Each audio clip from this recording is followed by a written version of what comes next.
Bienvenue à toutes et à tous, jour 3 du Bikeyman Origine Alpes-Maritimes. Nous sommes toujours à Valberg, le lieu du checkpoint 2 et de la ligne d'arrivée. On va voir ensemble l'essentiel donc de cette troisième journée de course. Avant d'arriver jusqu'ici, il y a un col, le col de la Couillole. On l'avait brièvement évoqué hier. Et au petit matin, on est allé rencontrer les participants qui s'y sont engagés. Ils ont pu profiter des premières éclaircies après encore une nuit sous la pluie. Écoutez leurs impressions. Petit réveil, on est parti d'Isola 2000, donc un peu de pluie, mais là, bon, la plus belle montée pour l'instant. Ça fait du bien, un peu de soleil et de descendre des manchettes. C'est cool. Ouais, c'était une nuit d'enfer là, au col de la Lombarde là-bas, c'était horrible. Heureusement, on a retrouvé refuge à Isola 2000 là, ça fait du bien. Petite pause de 10 heures et c'est reparti. Petit col ensoleillé, on a hâte d'arriver au CP2. Ça va faire du bien. Content de cette barrée d'Italie. Il y a eu de l'eau, hein. Il y avait de l'eau. C'était dur. C'était froid, il y avait de l'eau. Des routes de merde. Un calvaire. Je disais une journée en enfer, pour moi en tout cas. Je sais pas les autres, mais moi j'ai mal vécu. La pluie, le froid. Et pour revenir jusqu'ici, c'est même dans les descentes. Je pouvais pas rouler tellement qu'il y avait des torrents d'eau sur la route. Nous voici au sommet du col de la Couillole à 1678 mètres d'altitude. Depuis Saint-Sauveur-sur-Tinée, donc après ce fameux col de la Lombarde, c'est environ 17 km d'ascension avec une pente moyenne autour de 6% pour venir jusqu'ici au sommet. Rien de bien extravagant dans les Alpes évidemment, mais après la nuit qu'ils viennent de passer sous des torrents de pluie, évidemment que ce col fait mal aux jambes. Surtout qu'ensuite il y a encore une petite ascension vers le checkpoint 2 à Valberg avec quelques kilomètres devant eux, mais vous le voyez, il y a les premiers rayons de soleil et rien que ça fait beaucoup de bien au moral pour tous les participants. Toujours au matin de ce troisième jour de course, devant les cyclistes que vous venez de voir, il y avait un petit groupe qui est arrivé au checkpoint 2. Eux aussi nous ont raconté leurs aventures et leurs péripéties de la nuit. Écoutez leurs impressions. À la Lombarde, ça a été dur. Et c'était tard, minuit. Puis il a plu. Tiens, il revient. Alors je suis resté un peu en haut. Puis après je suis descendu sur les freins, ça freinait pas, et 10 à l'heure, la descente. Et j'avais changé les patins en haut. Ça freine plus. Content d'avoir fini la première partie. Hein. Parce que la Lombarde, c'était chaud. Hein. C'est un Bikeyman de Warrior, ça. Hein. Purée. Mais c'était vraiment épique, hein, parce qu'effectivement les conditions étaient dantesques. Les passages des cols italiens avec la partie gravel, ça je pense que je l'aurais jamais fait dans ma vie. Là c'était vraiment incroyable, quoi, enfin presque lunaire. Donc c'est très difficile, les cols sont vraiment pentus, donc faut tenir.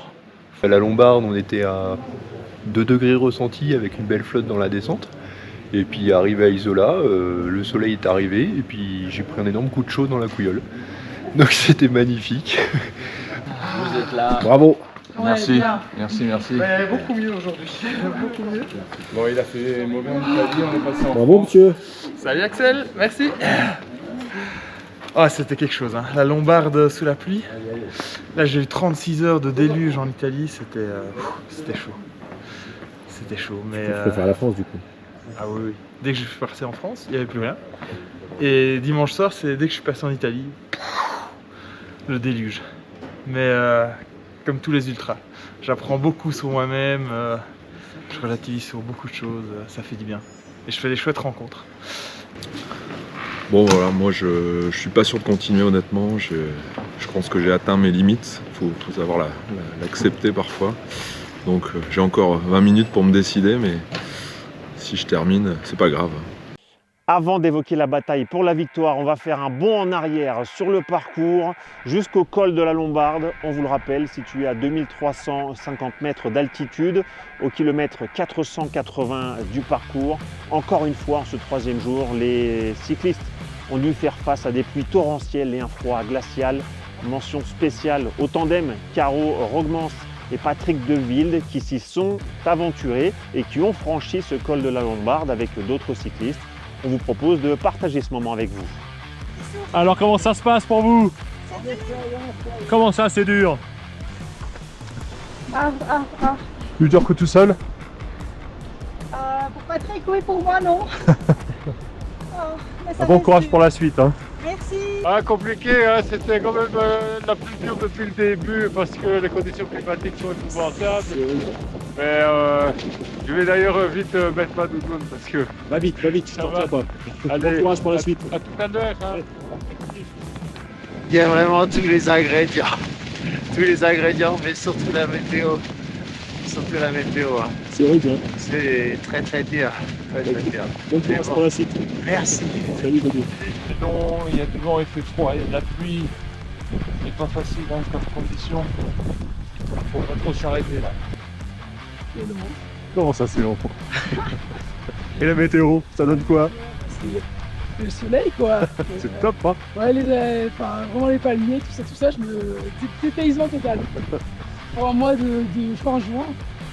Allez, je vous propose maintenant d'évoquer la bataille pour la victoire. 3 ultracyclistes se sont envolés en tête de cette course. Jean-Michel Morin, Lauriane Placet et le Britannique Harvey Bird. On les a retrouvés en ce 3e jour dans la toute dernière portion de ce Bikeyman Origin Alpes-Maritimes. On les a accompagnés et je vous propose d'écouter leurs impressions. Ce matin, c'était très bizarre. Je ne savais pas que j'étais dans une course. Ça fait 45 minutes. Je savais... I didn't know where I was. I didn't know what I was doing on my bike, basically. So, yeah, it was so bizarre.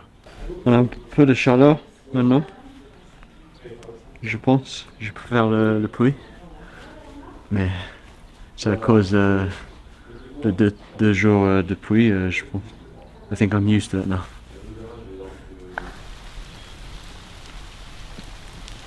Un peu mal aux fesses, mais ça va sinon. Je me suis adapté, j'ai changé ma position sur le vélo. Et puis du coup j'ai mal aux jambes. Mais ça va. Oh non, je vais pas chercher. Je veux juste pas me faire rattraper. Et c'est bon. Et finir entière.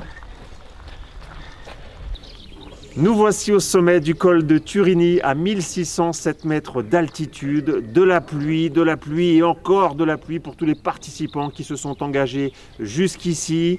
Depuis l'Escarène, c'est environ 30 km d'ascension pour franchir ce col avec une pente moyenne autour de 4%. C'est assez confortable pour tous les ultracyclistes, mais c'est vrai qu'après 800 km dans les jambes, c'est une toute autre histoire évidemment. Le col de Turini, vous en avez sans doute entendu parler pour tous les amoureux du Tour de France, le Tour de France qui passe souvent par ici. Les amoureux du sport automobile connaissent ce col grâce au rallye de Monte-Carlo inscrit au championnat du monde de rallye. Les cyclistes qui vont eux aussi se précipiter vers la suite du parcours car à partir d'ici, il ne reste plus que 2 cols à franchir avant la ligne d'arrivée. Jean-Michel Morin s'est largement envolé en tête suite à ça. Il a une trentaine de kilomètres d'avance sur Lauriane Placet. La victoire lui tord les bras dans le tout dernier col de ce Bikeyman Alpes-Maritimes, le col de la Cine. On l'a rencontré à ce moment-là dans cette ascension. Écoutez ses sensations sur le vélo.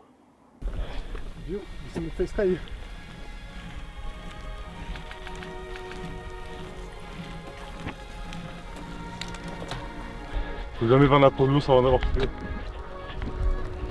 Si jamais. Ça va mal. Non, ça va. Ça va.